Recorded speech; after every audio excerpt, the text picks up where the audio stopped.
Self-assembly is about how independent parts come together on their own to build precise things. I'm Skylar Tibbetts, and I'm the director of the Self-Assembly Lab at MIT.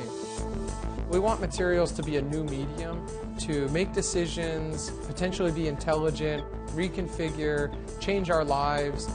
Materials that have robot-like things, but with no robots.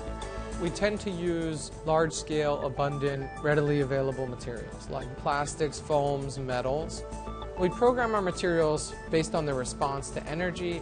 We use moisture, but you can imagine in the future you use heat, you use light, current, many other energy sources. So we take a strip of wire metal and we mold it into a shape. We program the metal and the structure of the metal to remember that shape. I'm dumping in 180-degree Fahrenheit water. And then I take this wire and I'll dip it in water, and then it'll transform completely on its own into this very precise spirograph shape. And it's completely repeatable.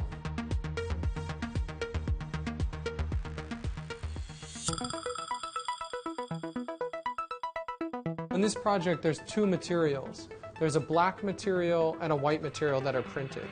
And we print with these very precise materials in very precise places. So it folds from a flexible, record-like shape into a rigid, saddle-like shape. So you can imagine these materials self-fold into shoes, into garments, into components for planes, into tires that change grip, where the materials are smarter and they actuate themselves. This prototype, when you push down, it bulges, showing how a pipe could expand based on capacity. And then you can imagine pipes that shrink to change flow rate, so they pinch or they undulate. In the future, we hope that I wouldn't need to actually change this through force, and it could adapt completely on its own. We're always excited about doing things that are seemingly impossible. We're pushing the limit. If it seems like we can't, let's try to do it.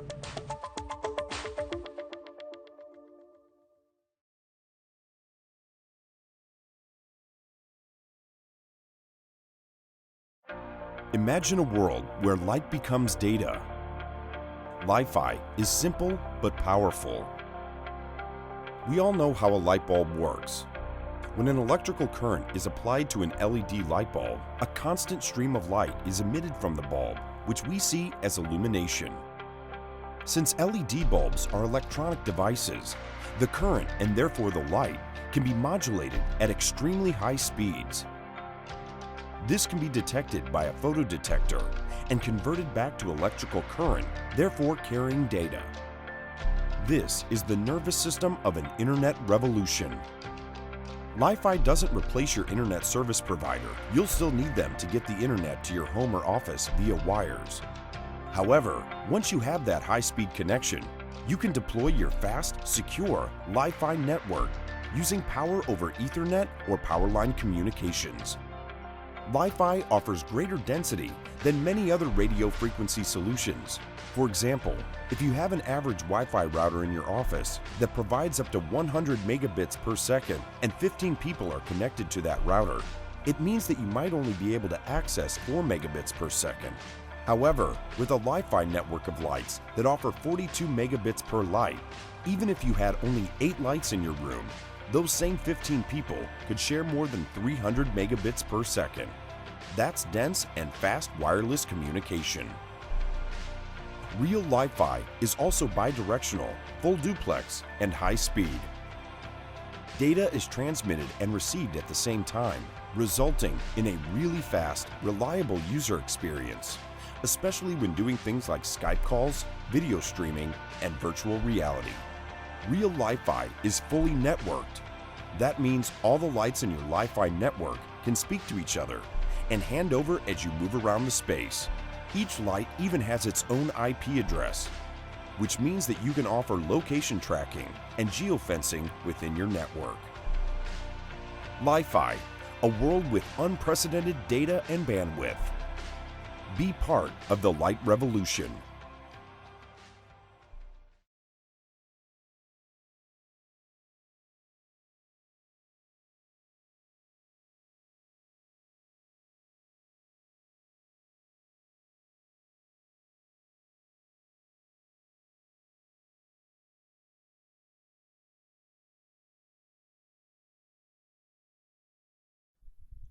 Welcome again, guys. In this video tutorial, we'll be talking about the sonication of a cell. Now, what is sonication and what do we require sonication? The answer is sonication is a process of rupturing the cell membrane so that we can deliver certain substance from outside inside the cell cytosol, or we can take certain material from the cell out, right? So this is the process of sonication. Now we use ultrasonic sound for this process. Let me take a color here. We use ultrasonic sound or UV sound or UV ray radiation to create that rupture there. Not UV, sorry, not ultraviolet, ultrasonic, US radiation to create this pore inside the cell membrane. Because you know, in cell membrane, if you look at cell membrane is made with all these phospholipids, right? Phospholipids, which are lipid hydrophilic head, and the hydrophobic tail will be there. So this is a layer, let's say, for example.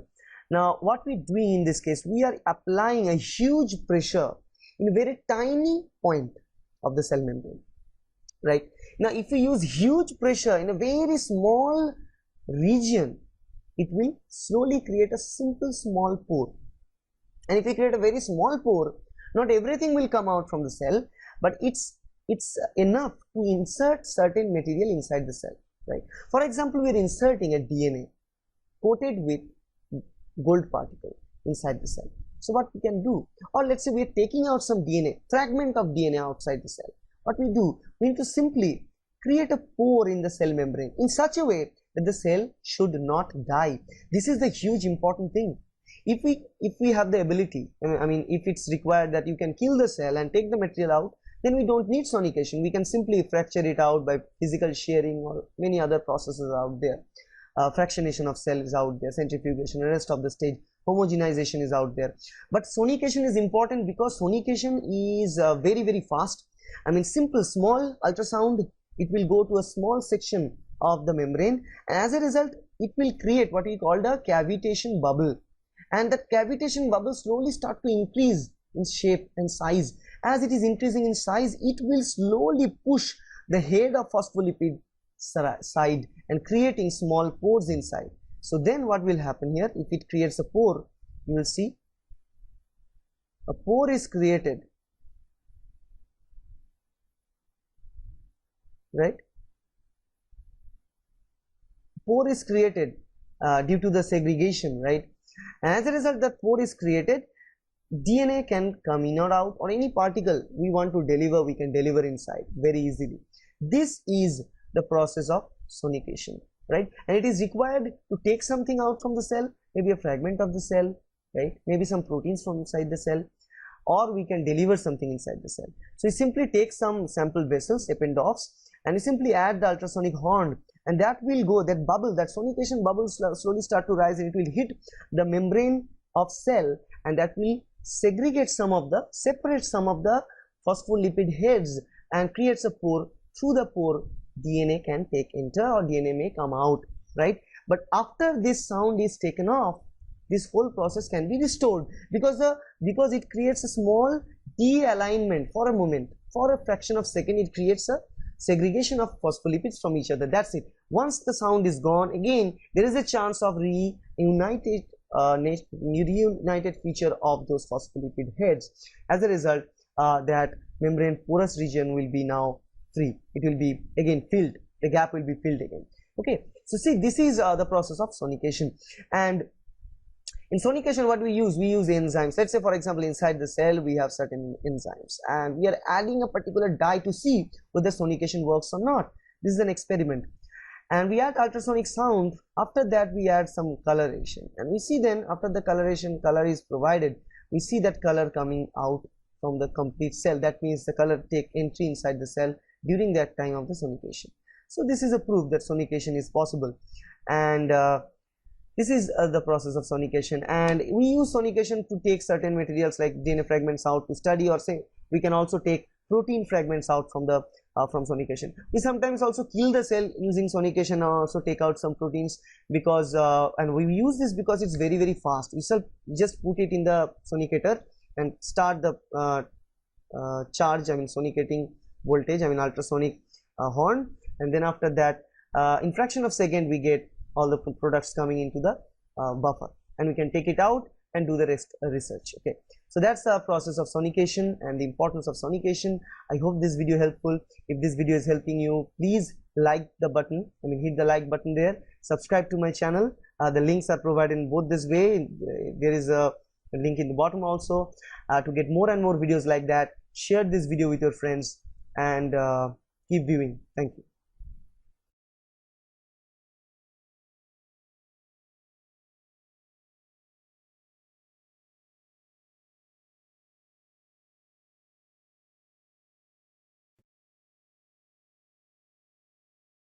We're going to discuss ultrasound physics and some basic principles. We'll be reviewing the definition of ultrasound, a little bit about physics, transducers, artifacts, and some basic terminology you need to be aware of. Ultrasound is a mechanical pressure wave, as all sound is, and it's measured in cycles per second, denoted by the unit hertz. Now, audible sound, that which we can hear, is 20 to 20,000 hertz. Ultrasound is anything above the 20,000 hertz range, but medically diagnostic ultrasound is roughly in the 2 megahertz range or higher, or 200,000 hertz and higher. Sound is described by its wavelength and frequency, and you can see here the wavelength is the distance from a point to another point on the wave, and frequency is the number of cycles per second, or the number of occurrences over time. So if we look at the red marker, the number of waves that pass over that area per unit of time is the frequency. And frequency and wavelength are inversely related. So you can see here we have one wavelength with a set frequency. As we have a shorter wavelength, we have an increased frequency because there'll be more waves passing over a certain area per second. And if we have a longer wave, there's a lower frequency. Now, ultrasound is a pressure wave.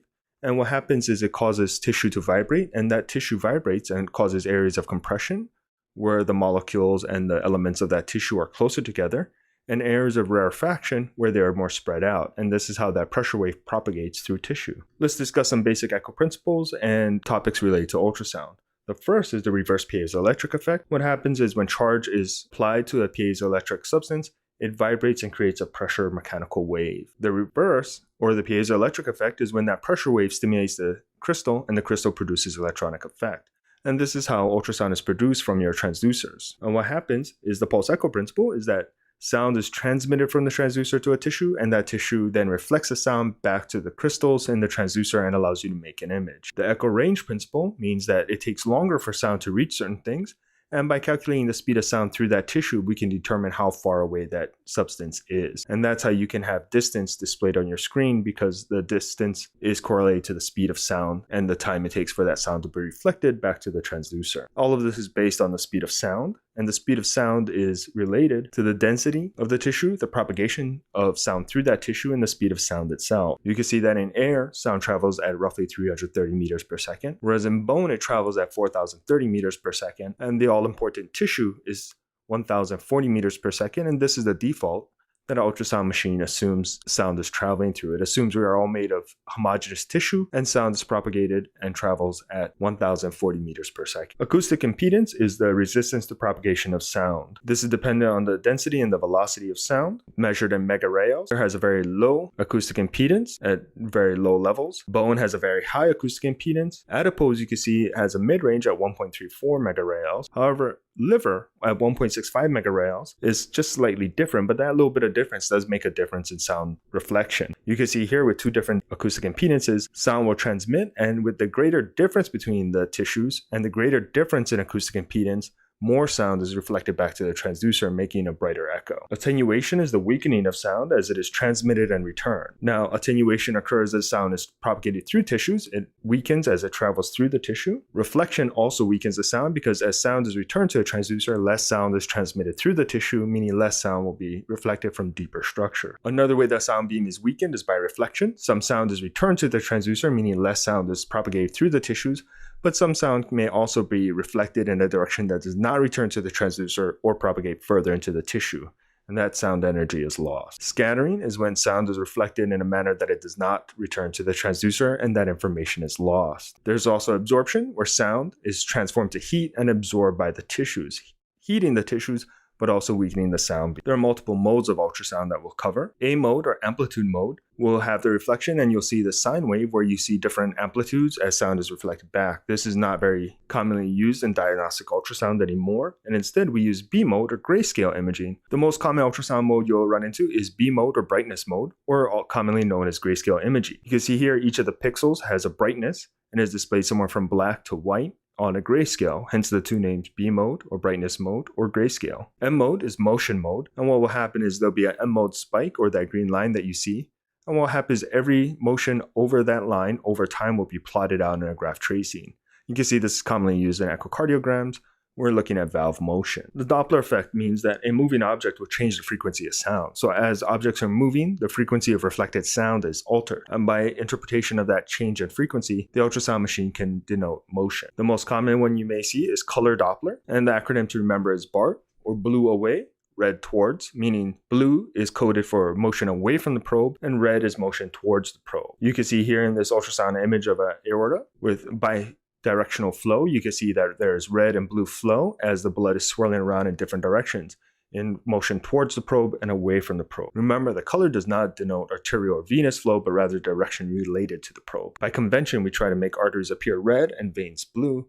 However, this is merely by position. Power Doppler looks at the intensity of the deflectors rather than the actual frequency shift, and this is useful for low flow states such as small vessels or ureters with ureteral jets within the bladder. Spectral Doppler looks at the velocity of the reflectors going through the gate and the Doppler shift of those deflectors. It then maps it out in a wave format, and there's an audio component because the frequency shift is within the audible range. You can see here a grayscale image, and we'll place the Doppler gate within the vessel. Now, looking at any of the deflectors traveling through that gate between the two green bars, it will map out those deflectors on a graphical scale like this. Now, let's discuss the different types of transducers. The transducers function based on the piezoelectric principle, and they're a key element of the system. They're also the most expensive and the most fragile component of the system. Most modern transducers use synthetic crystals such as lead, zircon, and titanate. These are heat sensitive, and the probe should never be autoclaved for sterilization, the reason being that the heat can misalign the crystals and render your probe useless. The crystals are generally housed within the transducer. A backing layer is behind the crystal and a matching layer in front. The backing layer prevents any pressure waves from exiting the crystals in a reverse fashion and tries to direct all of the sound energy forward. It travels through the matching layer to try and reduce the acoustic impedance between the crystals themselves and the skin. That's that soft spongy layer you see on the surface of the probe. Electricity is introduced in this system, stimulating the crystals to produce the pressure wave. The backing layer prevents sound from transmitting and reflecting from the back of the crystals, and they exit the matching layer through the skin into the subject. Broadband transducers are transducers that can produce multiple different frequencies rather than a single frequency like in older systems. And you can select a different frequency. And because of this, you need to understand that higher frequencies will give you greater resolution, but less penetration. Lower frequencies will give you greater tissue penetration, but sacrifice resolution. And you can see an example here. We have a sound wave. As it travels through the tissue, it interacts with the tissue at several points. You can see that each time it interacts with it, that sound beam will be attenuated and weakened and be able to travel less. If that sound beam interacts with the tissue very frequently, we'll have a lot of attenuation and a lot of weakening of that sound beam, and it won't get very far. However, it will have interacted with that tissue in multiple areas and give you a better resolution. However, with the lower frequency, we'll have less resolution because there's less interaction with the tissue, but with that less interaction, there will also be less attenuation and the sound beam will penetrate deeper. Now, there's multiple types of probes, and depending on your type of ultrasound system, they may look slightly different based on the casing and the model. While ultrasound probes are designed differently by different manufacturers, the basic type of probes are similar throughout. You can see the linear array, which is a rectangular face, and this sends out beams in a very parallel fashion, giving you a rectangular display on the ultrasound screen. A curved array is a linear array that has been slightly curved. You can see that the beam splays out, giving you a wider field in the deeper portion of the image, but the sound beams are located closer together nearer to the probe. An endocavitary probe or intracavitary probe is merely a curved array with a very tight curve on a longer handle. The phased array, which is commonly used in cardiac imaging but can also be used for abdominal imaging,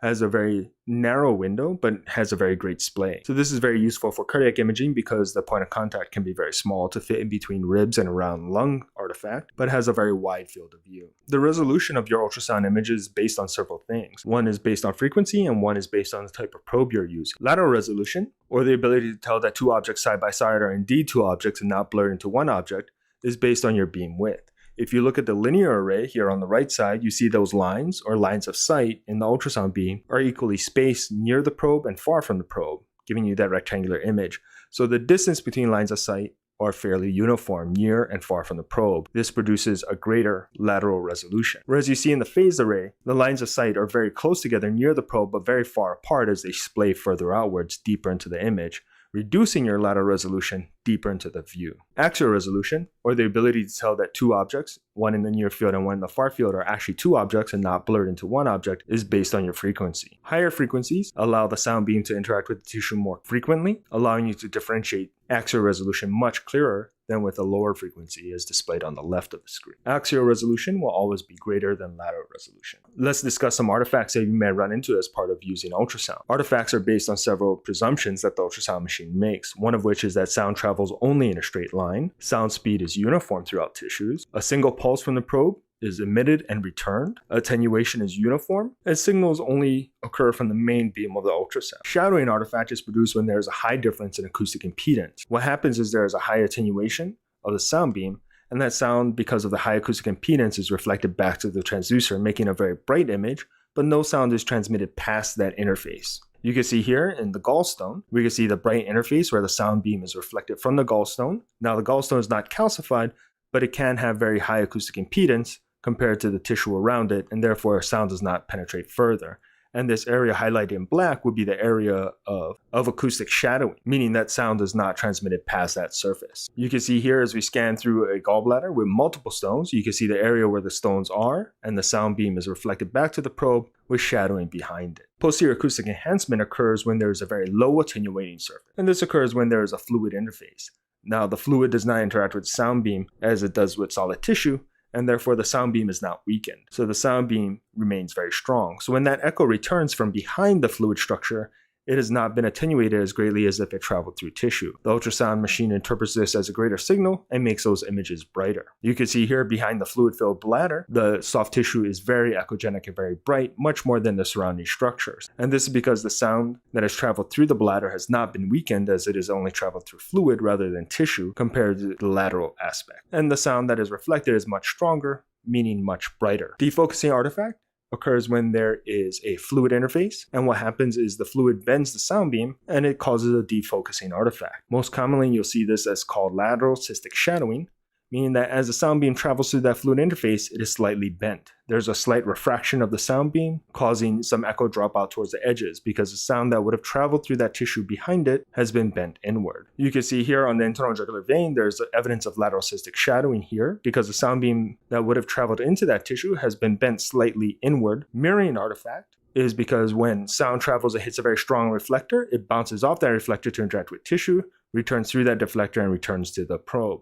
However, the probe and the machine assumes that sound has only traveled in a straight line.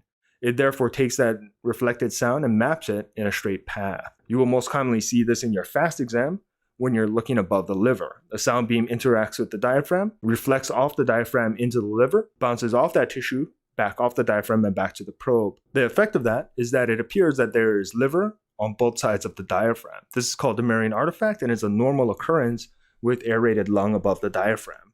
And you can see as we're scanning through, you can see that the liver appears to be mirrored on both sides of the diaphragm. Reverberation artifacts occur when sound travels into tissue. Because of high reflection, the sound bounces within that tissue and returns multiple signals to the probe. Because the probe assumes that ultrasound has traveled only in a single line, those reflections and reverberations are then mapped in increasing depth throughout the image. You can see here the reverberation line passing in through the bladder, and you can see that it does cross anatomic boundaries, leading you to the assumption that it is an artifact.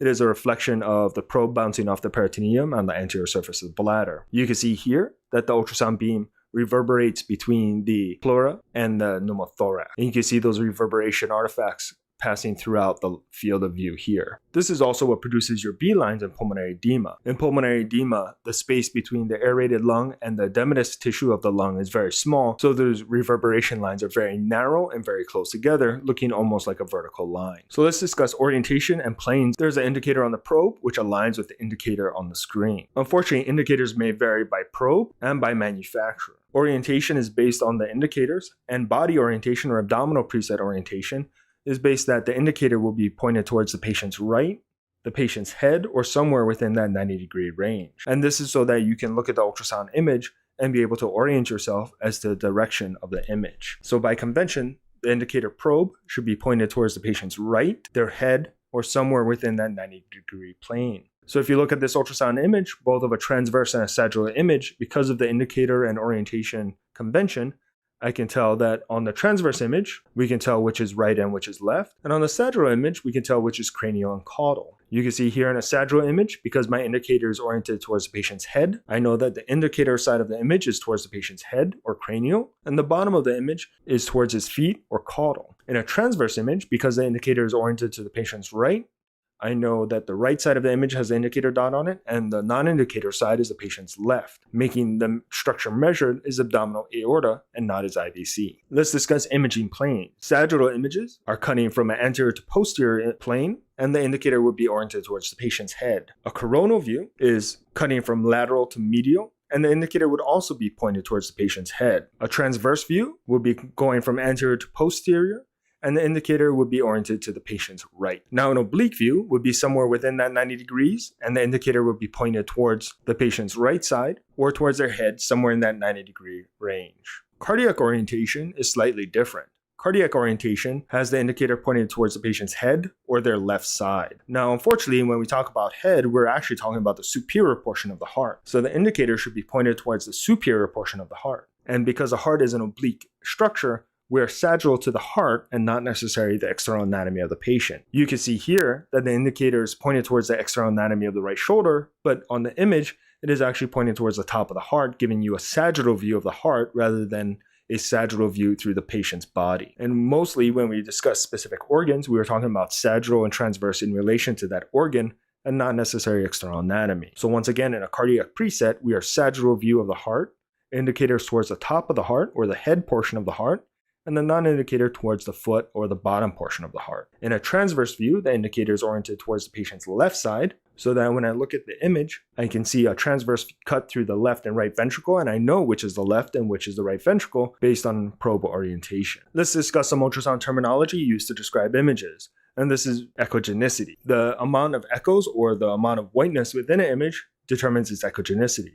And it can be hypoechoic, hyperechoic, isoechoic, or anechoic, and it is a relative scale. For instance, we see more echoes within the circle, meaning it is more white within the circle than the surrounding tissue, so the circle is hyperechoic to the surrounding tissue. The surrounding tissue is hypoechoic to the circle. Here we see that there is less echoes or less whiteness within the circle, so the circle is hypoechoic to the surrounding tissue, whereas the tissue is hyperechoic to the circle. Here we can see that there's the same amount of echoes within and without the circle, so the tissues are isoechoic or of similar echogenicity. The circle here is completely black and has no echoes within it, so it is anechoic. You can see here on this image of the lower thorax with atelectatic lung, spleen, and a pleural effusion.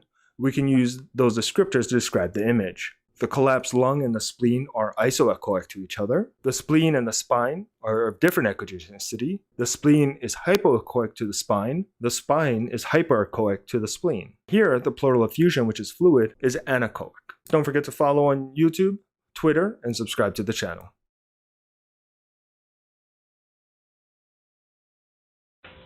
Hi, I'm Bob Trupp, physical therapist. Brand Haney, physical therapist. And together we are the most famous physical therapists on the internet. In our opinion, of Right, course. today we're going to talk about the TENS unit. Sure. Just very quickly, 3 things that everybody should know.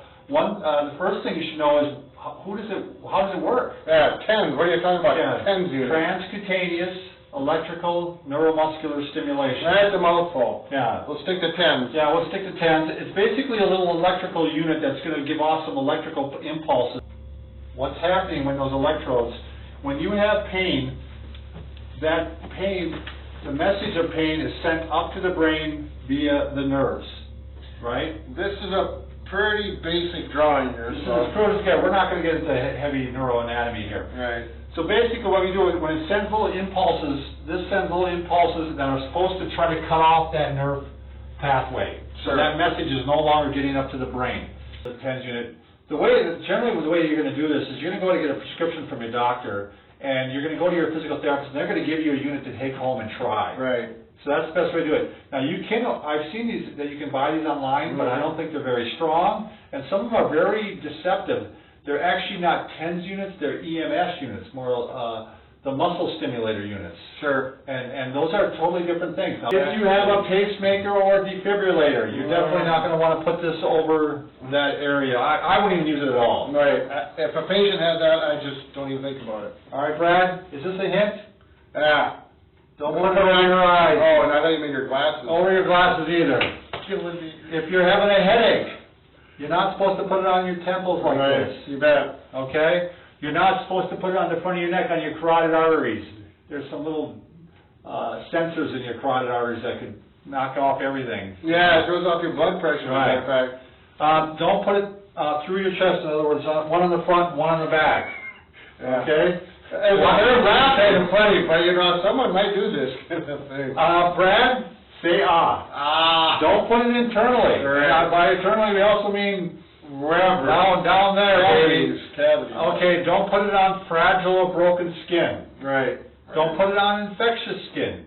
I mean, that's more, the worry is that you could put it on here and then you could spread it to something else because the infection would be on here. Mm-hmm. Do not put it over a tumor. They have found that this actually could help a tumor grow. Right. Yeah. So, what else am I missing, Brad? I would avoid, this is a standard one. Do not put it, can you face this way, Brad? Do not put it directly on the spinal cord itself. So right on the spine. We put them right on the sides of the spine, on the muscles. That's where, if you're having pain, you put it. Do not put it, I would not use it on a pregnant person. No, I just wouldn't do it. That's off my lap, man, too. And I wouldn't do it on somebody with epilepsy either, just, Right. who knows that it might trigger. A seizure is a brief episode of abnormal electrical activity in a person's brain. It's like when your radio goes fuzzy when you go through a tunnel, or when your television gets a funny picture for a couple of seconds and returns back to normal. There are many types of seizures. With some seizures, a person may become very stiff.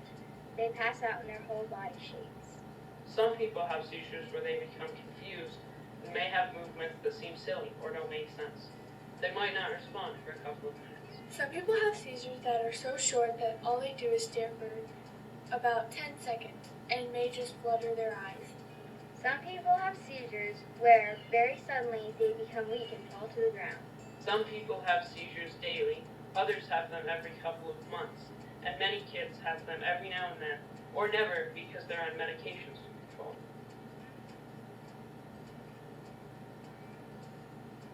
Epilepsy is when a person has 2 or more seizures from something other than a head injury or from being very sick. Having epilepsy or seizures is nobody's fault. Sometimes people may have different types of seizures with their epilepsy.